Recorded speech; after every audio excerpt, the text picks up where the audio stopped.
નમસ્કાર મિત્રો, આજે આપણે એક અત્યંત મહત્વના અને સંવેદનશીલ વિષય વિશે વાત કરવા જઈ રહ્યા છીએ। જો આપણા દેશનો રાષ્ટ્રધ્વજ એટલે કે તિરંગો ભૂલથી કે અજાણતા જમીનને સ્પર્શ કરે તો શું તે ગુનો છે? શું તેની સજા થાય છે? અને આપણે શું કરવું જોઈએ?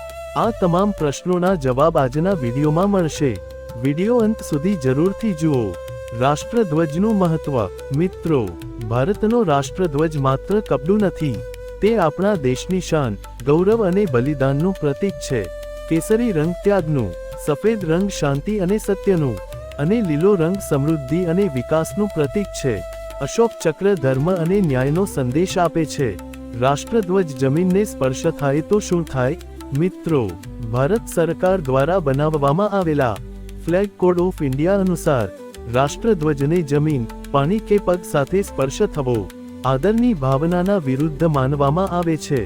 જો રાષ્ટ્રધ્વજ જાણપૂર્વક જમીન પર ફેંકવામાં આવે કે અપમાન કરવાની ભાવનાથી નીચે પાડવામાં આવે તો તે અપરાધ ગણાય છે। શું આ ગુનો છે?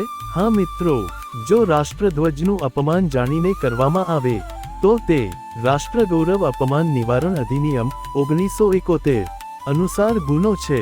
તેની સજા 3 વર્ષ સુધીની જેલ અથવા દંડ અથવા બંને થઈ શકે છે।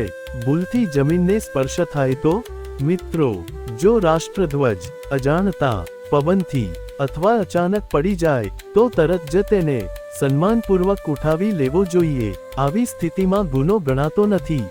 જો અપમાન કરવાની મનસા ન હોય એ સમયે શું કરવું જોઈએ? જો રાષ્ટ્રધ્વજ જમીનને સ્પર્શ કરે તો 1 તરત જ ધ્વજને ઉઠાવો, 2 તેને સાફ અને સ્વચ્છ રાખો, 3 આદરપૂર્વક ફરી ઊંચો કરો, 4 ધ્વજને ક્યારેય પગથી ન સ્પર્શ કરો, 5 તેને જમીન પર પડેલો રહેવા ન દો। શું ન કરવું જોઈએ? મિત્રો, રાષ્ટ્રધ્વજ સાથે ક્યારેય આ ન કરો। જમીન પર ફેંકવો, કપડાં કે પડદા તરીકે વાપરવો, ફાટેલો કે ગંદો ધ્વજ લહેરાવવો, જાહેરાત અથવા સજાવટ માટે ઉપયોગ કરવો।